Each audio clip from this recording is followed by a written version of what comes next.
kaum mageran, balik lagi bersama Dan di Mari. Pada kali ini, Dan akan merekap sebuah film yang berjudul The Forbidden Kingdom, di mana di film ini diperankan oleh Michael Angelano dan dua ahli kungfu legend yaitu Jet Li dan Jackie Chan.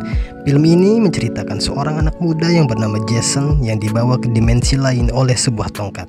Ia diberikan misi untuk mengembalikan tongkat tersebut kepada pemilik aslinya. Tanpa banyak spoiler di awal, siapkan posisi magernya. Seperti biasa, pada hitungan keempat kita mulai alur filmnya.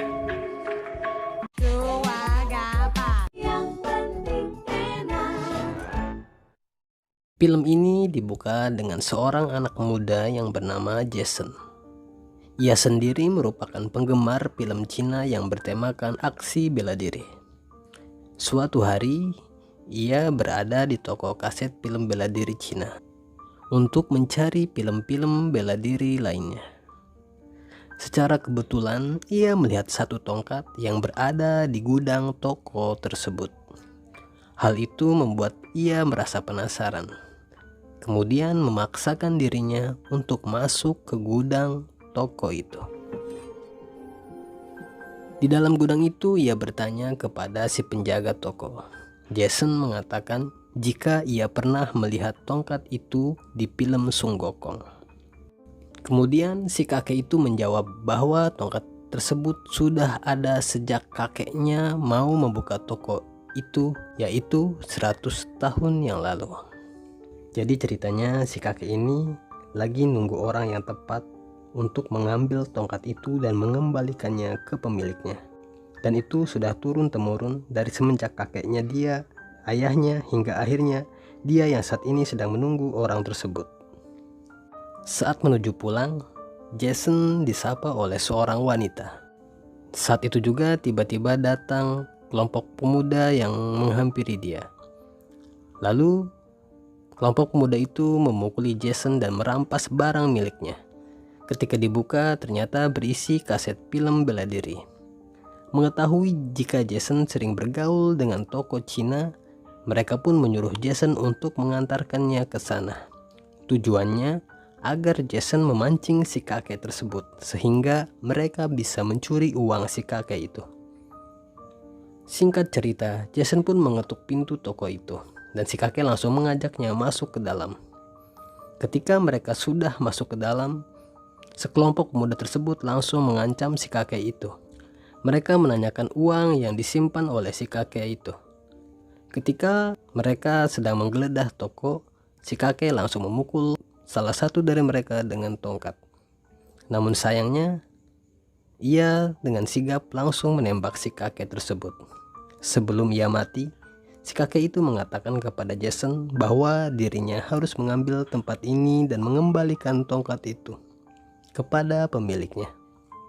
Jason pun langsung melarikan diri. Dan saat itu juga Jason dikejar oleh sekelompok pemuda tersebut. Hingga sampai di atas gedung, Jason bingung karena tak ada tempat untuk berlari. Namun tiba-tiba tongkat tersebut seperti mendorongnya untuk terjatuh. Saat akan mendarat, tiba-tiba saja ia tersadar dengan menggunakan pakaian yang berbeda. Saat itu juga Jason sedikit kebingungan. Jason pun bergegas untuk keluar dari sana. Akan tetapi ia sangat terkejut karena pemandangan di luar seperti pemandangan Tiongkok kuno.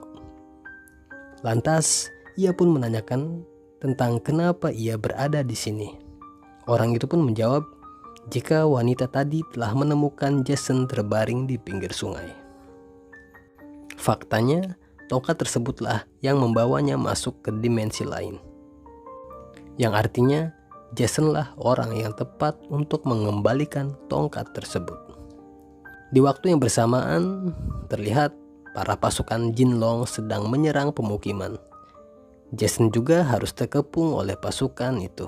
Saat dia dipaksa untuk memberikan tongkat tersebut, tiba-tiba datang seorang pria yang sedang mabuk.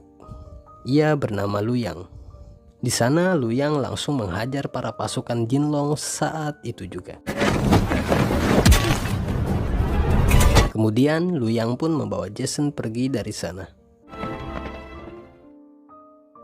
Saat mereka berdua sedang berada di kedai teh, Lu Yang menanyakan kepada Jason tentang mengapa ia berada di sini. Jason pun menjawab jika dia tidak tahu kenapa dia berada di sini, dan ia merasa mungkin dia datang dari mimpi. Ia juga menjelaskan jika dirinya diminta seorang kakek untuk mengantarkan tongkat tersebut.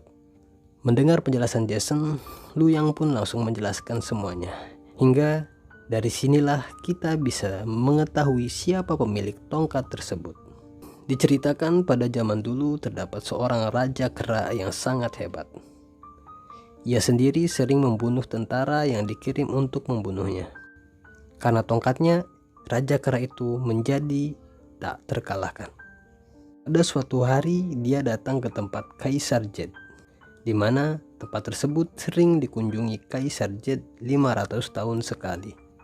Dan di tempat itulah para menteri surga merayakan umur panjangnya. Dan di sana mereka semua meminum ramuan keabadian.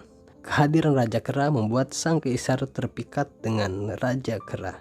Namun di sisi lain, seseorang nampak tak menyukainya. Dan ia adalah Jenderal Warlord yang merasa tidak terhibur atas kedatangannya. Sebelum pergi, Kaisar Jed berkata kepada Jenderal bahwa Raja Kera harus diberi penghargaan untuk dirinya. Namun faktanya, Jenderal Warlord malah mengajaknya untuk bertarung. Tujuannya untuk membuktikan siapa yang paling kuat di antara mereka berdua.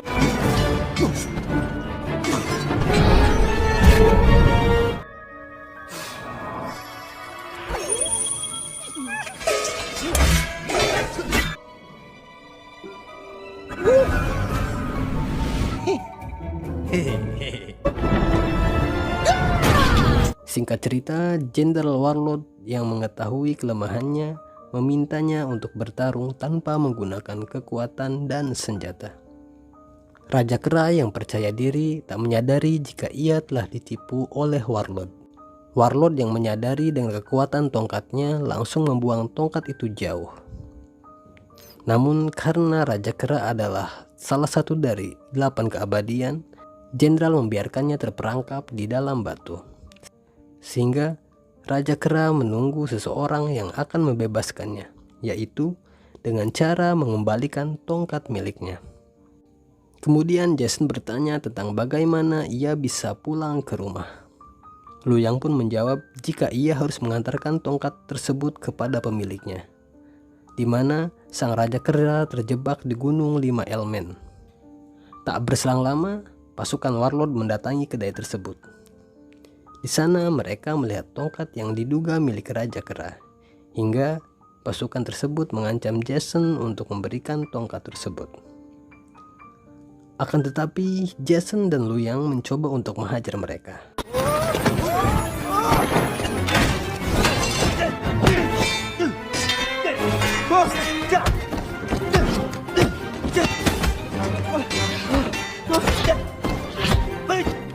Merasa pasukan Warlord terlalu banyak, Lu Yang dan Jason pun melarikan diri. Ketika Jason hampir tertangkap, tiba-tiba datang seorang wanita yang membantunya. Wanita itu bernama Golden Sparrow. Tak ingin membuang waktu, mereka pun langsung melarikan diri saat itu juga. Singkat cerita, mereka berhasil melarikan diri. Di sana, Jason meminta Lu Yang untuk mengajarkan ilmu bela diri. Ini pun berganti. Saat Jason bangun dari tidurnya, ia sangat terkejut saat melihat Lu Yang dan Golden sudah tidak berada di sana. Namun tiba-tiba ia diserang oleh orang yang tidak ia kenal. Dan orang itu pun berhasil mencuri tongkat yang dibawa oleh Jason. Kemudian Lu Yang dan Golden datang menghampiri Jason. Di sana juga Jason mengatakan jika tongkat tersebut sudah dicuri. Mereka pun mencari pencuri tersebut. Tak lama kemudian mereka akhirnya menemukan kuda si pencuri itu. Lu Yang langsung masuk ke dalam kuil itu, dan di sana ia menemukan seorang petapa yang telah mencuri tongkatnya. Di sana Lu Yang mencoba mengambil tongkat tersebut. Namun si pencuri itu tidak mau menyerahkan tongkat itu begitu saja. Hingga akhirnya mereka pun harus bertarung saat itu juga.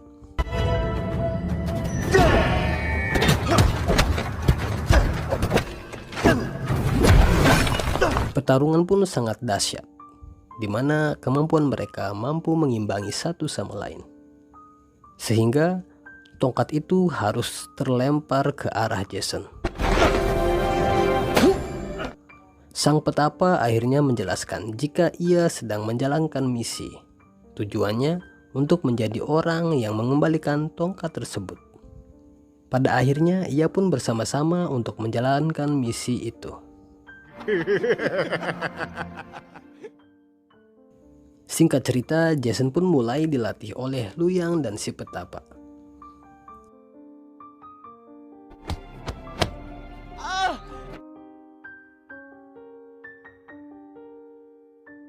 Beberapa hari kemudian, mereka pun mulai melanjutkan perjalanannya. Di sana, Golden Sparrow melihat orang yang telah tewas digantung di atas pohon, dan ia menyadari bahwa itu perbuatan Warlord. Ia juga menceritakan kekejaman Warlord terhadap keluarganya. Perlu diketahui, Golden Sparrow terlahir dari keluarga pemerintahan bernama Jetat, di mana hanya dia saja yang bisa membunuh orang-orang dari keabadian. Karena Warlord takut dengan Jetat, akhirnya Warlord menyerang Jetat habis-habisan. Ini pun berganti. Saat Jason bangun dari tidurnya, ia sangat terkejut saat melihat Luyang dan Golden sudah tidak berada di sana. Namun tiba-tiba ia diserang oleh orang yang tidak ia kenal, dan orang itu pun berhasil mencuri tongkat yang dibawa oleh Jason. Kemudian Luyang dan Golden datang menghampiri Jason. Di sana juga Jason mengatakan jika tongkat tersebut sudah dicuri. Mereka pun mencari pencuri tersebut. Tak lama kemudian mereka akhirnya menemukan kuda si pencuri itu. Luyang langsung masuk ke dalam kuil itu, dan di sana ia menemukan seorang petapa yang telah mencuri tongkatnya. Di sana Luyang mencoba mengambil tongkat tersebut. Namun si pencuri itu tidak mau menyerahkan tongkat itu begitu saja. Hingga akhirnya mereka pun harus bertarung saat itu juga.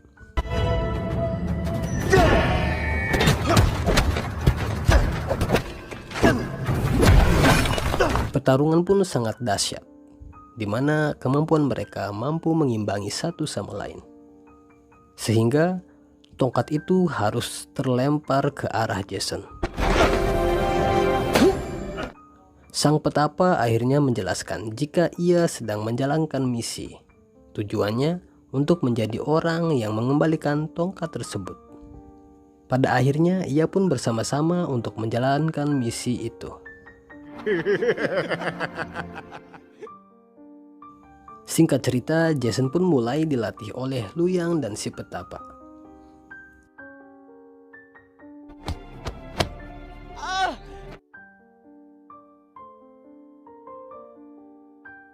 Beberapa hari kemudian, mereka pun mulai melanjutkan perjalanannya. Di sana, Golden Sparrow melihat orang yang telah tewas digantung di atas pohon, dan ia menyadari bahwa itu perbuatan Warlord.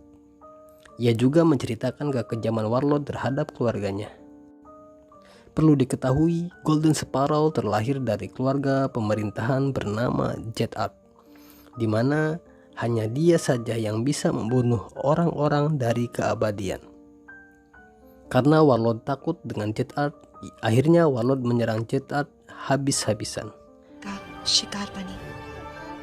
Karena kejadian itu, Sparrow memutuskan untuk membalas dendam kepada si Warlord. Kemudian ia menunjukkan sebuah tusukan dari rambutnya. Dan dengan tusukan itulah ia mampu membunuh semua orang dari keabadian. Suatu hari, mereka bertemu dengan seorang penyihir. Ia ditugaskan oleh Warlord untuk membunuh Jason dan yang lainnya. Sang penyihir mencoba untuk mengambil tongkat tersebut, namun sang petapa berhasil menggagalkannya. Hingga akhirnya mereka pun bertarung.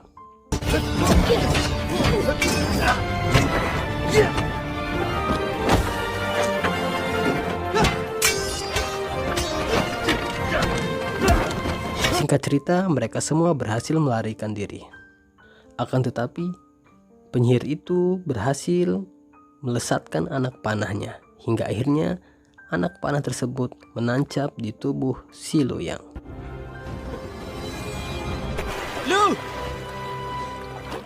Supaya Luyang tetap hidup, Luyang harus diberi anggur untuk mengobatinya. Saat itu juga ada seorang biksu yang melihat mereka. Dengan senang, mereka pun diamankan di sebuah kuil.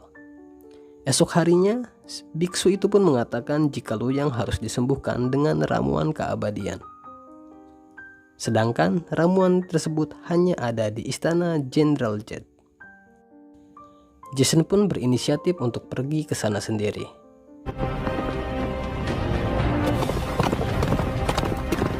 Tujuan Jason hanya ingin menukarkan tongkat tersebut dengan ramuan keabadian. Setelah memasuki istana, Jason memasrahkan tongkat tersebut. Namun, ramuan tersebut akan diberikan oleh Warlord kepada sang penyihir, karena ia telah menjanjikan ramuan itu kepada si penyihir. Namun karena Jenderal juga sangat terkesan pada Jason karena dia lebih menghargai gurunya sendiri. Hingga akhirnya Warlord meminta Jason bertarung dengan si penyihir demi mendapatkan ramuan tersebut.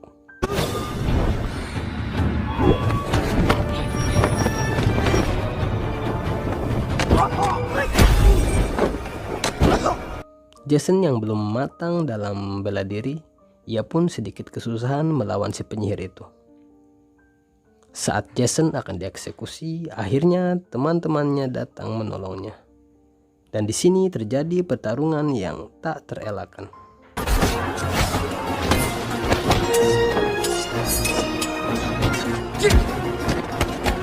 Saat Warlord akan membawa tongkat tersebut, sang petapa berhasil mengambil tongkat itu. Hingga akhirnya, sang petapa harus berhadapan dengan Jenderal Warlord.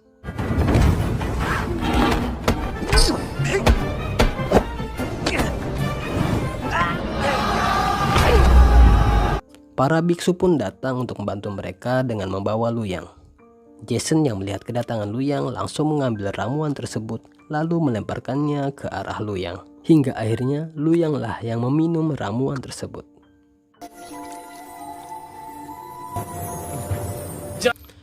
Luyang yang sudah tersadar kembali bertarung.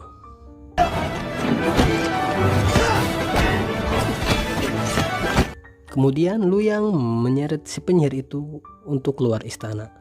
Di luar istana, Luyang bertarung dengan penyihir itu 1 lawan 1. Sementara Jason terlihat akan mengembalikan tongkat itu kepada Raja Kera. Sampai akhirnya Raja Kera berhasil dibangkitkan.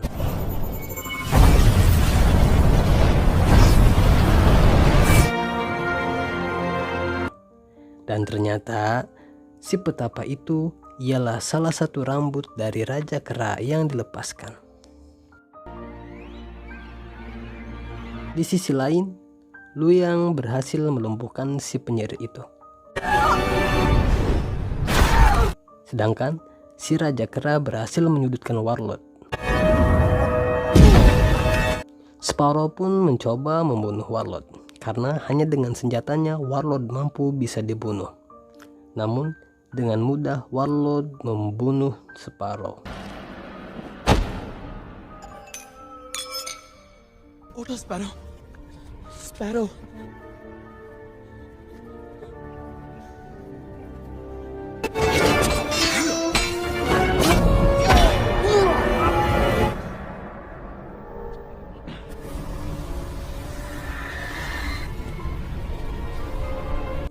Singkat cerita, Warlord berhasil dibunuh dengan senjata Jet Art milik Sparrow. Kemudian Jason membawa Sparrow ke hadapan Kaisar. Namun sayangnya Kaisar tidak bisa menghidupkan Sparrow kembali karena ia tidak bisa melawan takdir. Raja Kera pun memberikan apresiasi kepada Jason. Setelah itu Jason pun kembali pulang ke dunianya kembali.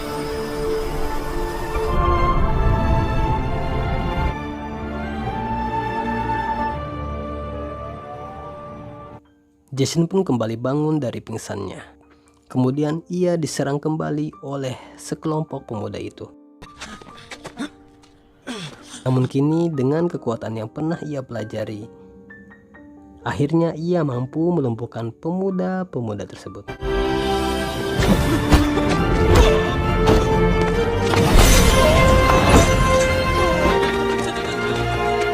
Setelah menghabisi mereka, Jason langsung menghampiri si kakek penjaga toko itu. Kemudian si kakek itu berkata jika ia tidak akan mati karena dialah keabadian.